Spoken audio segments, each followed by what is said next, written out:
หน้า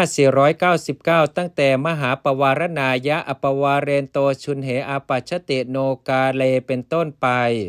เมื่อไม่ปวารณาในวันมหาปวารณาย่อมต้องในชุนหปากไม่ต้องในกาลปากย่อมต้องอาบัติที่เหลือทั้งในกาลปากและชุนหปากการเข้าพรรษาย่อมสำเร็จในกาลปากไม่สำเร็จในชุนหปากปวารณาในวันมหาปวารณาย่อมสำเร็จในชุนหปากไม่สำเร็จในกาลปากสังฆกิจที่ทรงอนุญาตที่เหลือย่อมสำเร็จในกาลปากและชุนหปากภิกษุนุ่งผ้าอาบน้ำฝนที่วิกัปเก็บไว้ในวันปาฏิโบสถ์หลังแต่เพ็ญเดือนกติกาหลังย่อมต้องในฤดูเหมันแต่ในกุรุณทีกล่าวว่าไม่ถอนในวันเพ็ญเดือนกติกาหลังย่อมต้องในฤดูเหมันคำในอัตถกถากุรุณทีแม้นั้นท่านกล่าวชอบเพราะพระผู้มีพระภาคเจ้าได้ตรัสไว้ว่าเราอนุญาตให้ภิกษุอธิษฐานตลอด4เดือนต่อแต่นั้นไปอนุญาตให้วิกัปเมื่อฤดูร้อนยังเหลือกว่า1เดือนภิกษุแสวงหา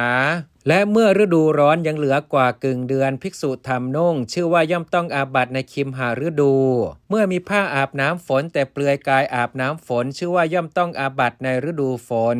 สงฆ์เมื่อทำปาริสุทธิอุโบสถหรืออธิษฐานอุโบสถย่อมต้องอาบัติคณะเมื่อทำสุตตุเทศและอธิษฐานอุโบสถย่อมต้องอาบัติภิกษุผู้เดียวเมื่อทำสุตตุเทศย่อมต้องอาบัติแม้ในปวารณาก็ในนี้แลสังฆอุโบสถและสังฆปวารณาย่อมสำเร็จแก่สงฆ์เท่านั้น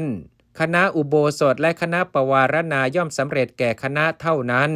อธิษฐานอุโบสถและอธิษฐานปวารณาย่อมสำเร็จแก่บุคคลเท่านั้นเมื่อกล่าวคำว่าข้าพเจ้าต้องปาราชิกเป็นต้นชื่อว่าปิดวัตถุไม่ปิดอาบัติเมื่อกล่าวคำว่าข้าพเจ้าได้เสพเมถุนธรรมเป็นต้นชื่อว่าปิดอาบัติไม่ปิดวัตถุ